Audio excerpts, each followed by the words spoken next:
Pull out your imbued netherweave bag, hitch a ride on your local hippogriff, and hightail it to your nearest auction house, because this episode is going to rock your World of Warcraft.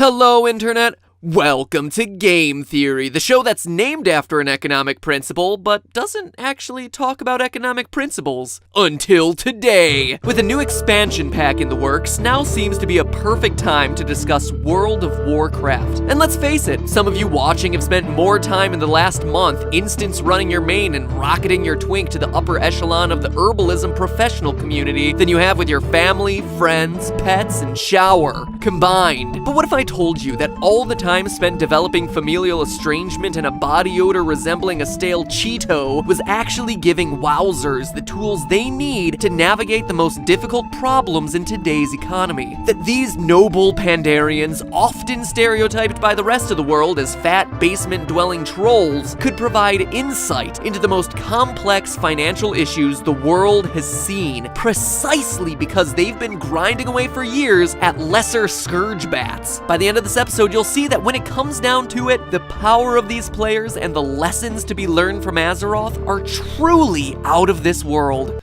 of Warcraft. For those of you who might not know, it's worth pointing out that WoW is a genuine society containing a lot of the same aspects of a real-world country. It contains a virtual property, marketplaces, and real-time exchanges. As a result, the game has been used by companies like JP Morgan Chase and The Economist to demonstrate economic principles, and if you take a closer look at the World of Warcraft economy, it becomes clear that this is a lot more than saving up your rupees for that bomb bag upgrade. For those of you who've successfully dodged the World of Warcraft addiction, here's a quick rundown of the way their economy works. Players use gold to buy all their in-game items, from your run-of-the-mill haunch of meat to the coveted Traveler's Tundra Mammoth. Items are dispensed by NPCs throughout the game, and NPCs always sell the item at the same price, no matter what city or town they happen to be in. In the real world, this would be called price fixing. Like most other RPGs, you also gain items in World of Warcraft through random drops from enemies. If you get more items than you can use, but you don't want to sell to an NPC for a fixed price, you can always put it up for auction at one of the in-game auction houses. Bulk items, or items with less desirable stats, have prices that will get driven below what an NPC will pay, while rare item drops may be on the receiving end of crazy bidding wars. Want to get rich? Or at least as rich as virtual currency can make you? Besides auctioning items, you can also develop a valuable skill and act as a merchant, or just grind. In fact, overseas gold farming operations will do it for you. Shell out some real dollars and get some virtual gold in return. So that, in a Deku nutshell, is how it works. But here's the problem. There's no limit to the amount of gold you can get in World of Warcraft. Players can, and do, collect tens, even hundreds of thousands of gold in the game, and the older World of Warcraft gets, the longer players have to keep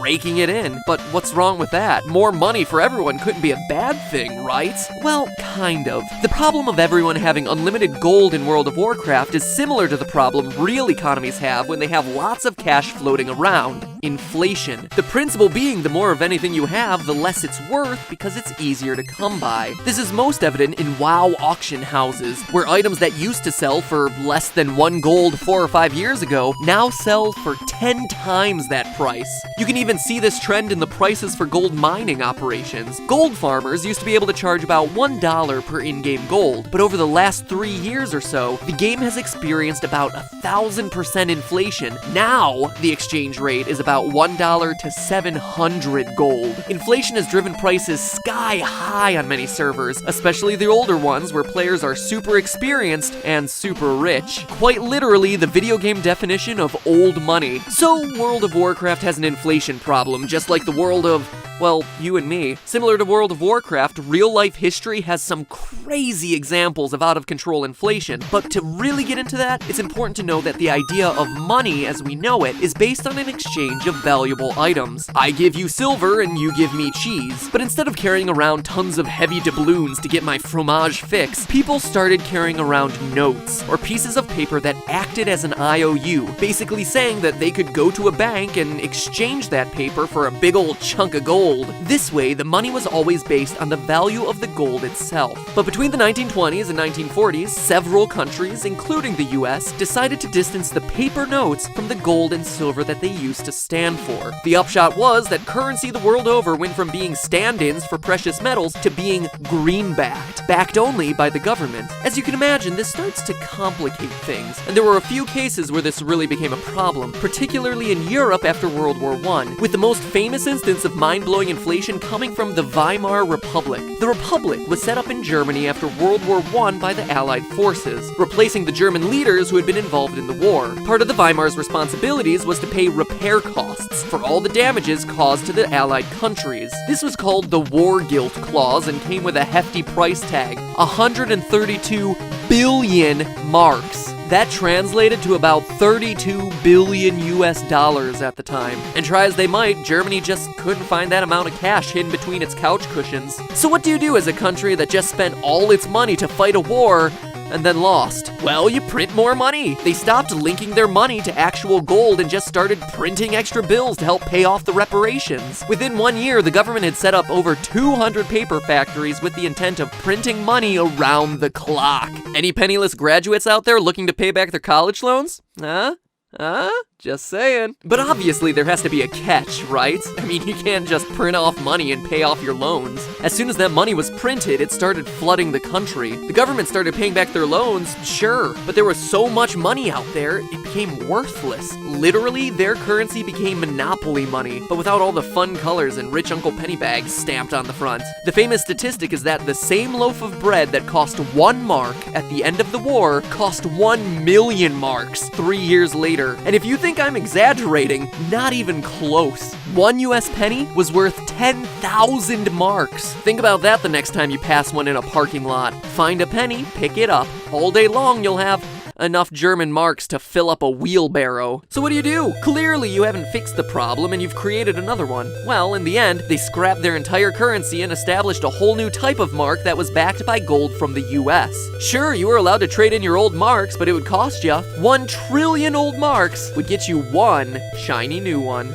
And how does all this relate to inflation in World of Warcraft? Well, think about what this situation would look like now. In the 1920s, a country in this situation was an island. They just lost a war, their people had pretty much no idea what was going on elsewhere, and with no one to reach out to, they made a couple seriously misguided stabs at fixing the situation. But were it to happen today, now they can play World of Warcraft and test out different solutions to the problem in a completely functional, very real economic world. With the help of literally millions of other players, anyone can see what happens under different economic scenarios. And I'm not just saying this, it's starting to happen today. Consider this, the problem of WoW's inflation has been an ongoing debate in and out of the game for the past 2 years. There are thousands of websites, blogs, message boards, and wikis devoted to finding real solutions to the problem of in-game inflation. Ideas for gold sinks, modulating the WoW pricing system, ensuring healthy lower, middle, and upper classes within the game. These ideas are flowing out of real players, and Blizzard is listening. Blizzard, quite literally acting like the government equivalent in the World of Warcraft, puts these solutions in place and ensures that the highest number of players are having the best gaming experience possible. And so now you can start to see how this goes way beyond the shores of Azeroth. Real governments, real financial systems are looking for this kind of input, and experienced system users are looking more and more to combine efforts to completely turn real-world policy on its head. Crowdsourcing of economic and political policy is gaining huge momentum, and countries like Iceland are currently working on crowdsourcing not only their economic policies, but their entire constitution. The London School of Economics is calling for similar action in the UK to redraft their constitution using crowdsourcing. And in the US, even the most major media media sources can't ignore the power of involving people in economic decisions in an effort to promote economic recovery. And if you're turning to the people for answers, what better group could you have developing your new financial systems than players who literally spent thousands of hours actively participating in one of the most real, most accurate model economies out there and discussing it endlessly in forums? Let me be blunt, our most serious World of Warcraft players are also some of our world's best economic thinkers. So be proud, all you pink-haired gnome warlocks and level 85 Worgen Death Knights, because your experience holds the key to our financial future. Don't allow yourself to get harassed for your MMORPG love, because guess what? One day you'll probably be that guy's boss. Or at least you should be. So go forth and be proud of your decision to bid on that tiny spore bat. And you, Silk Farmer, good on you, sir. Your in-game decisions and the way you adapt to the changing virtual market may someday shape the future of the free world of Warcraft. Actually, no. But hey, that's just a theory. A game theory. Thanks for watching. Remember that time I did an episode on watch_dogs and said that there would be a follow-up to that episode? Yeah, I remember that too. Don't worry, it's definitely coming. But I have to be careful with what I say because I think the hackers are watching me right now. Right now.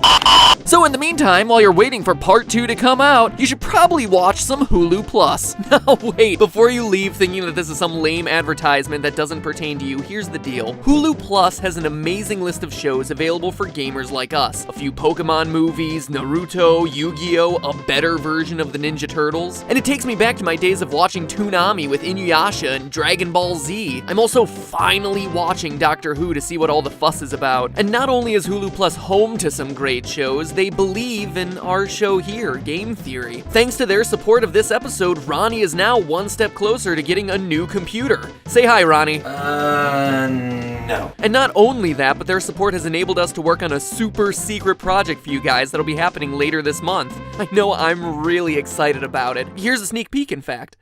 So sign up for the free trial. It's free. Why not test it out by clicking the link in the description or typing this address into your search bar and show them that you appreciate the support they're giving Game Theory and other shows that you see online. If we're being honest here, not many advertisers respect what us YouTube creators do. Trust me, I could tell you so many stories. So companies who do stuff like this are really a special breed and worthy of a little bit of love. They believed in us enough to give us a try, so let's return the favor and give them a try by clicking the link. Now, if you'll excuse me. Ronnie, you edit on that thing? There's not even a G key! Get yourself a computer already! Jeez.